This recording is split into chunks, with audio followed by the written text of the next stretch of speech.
ক্ষেত্রে আমি বলব যে আপনি যতই জ্ঞানী হন না কেন, আপনি যতই বুদ্ধিমান হন না কেন, বা আপনি যত পাওয়ারফুল হন না কেন, ইগোস্টিক পিপল কি করবে? সে অল টাইম আ আপনার উপরে সে জিততে চাইবে। তো এই বিষয়গুলো আমাদেরকে অবশ্যই উম টেকনিক্যালি এবং ট্যাকটিক্যালি ডিল করতে হবে।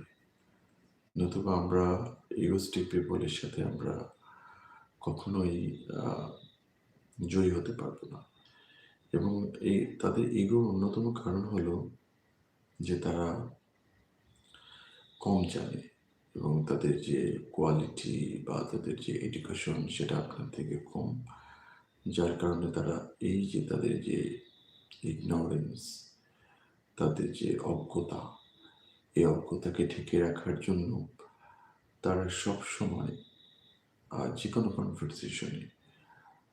কনভারসেশনে তারা কন্ট্রোল ওভার করতে চাবে। আপনার উপরে কন্ট্রোল ওভার করতে চাবে বা আশেপাশে মানুষের সাথে control over. Hi, Zain Ali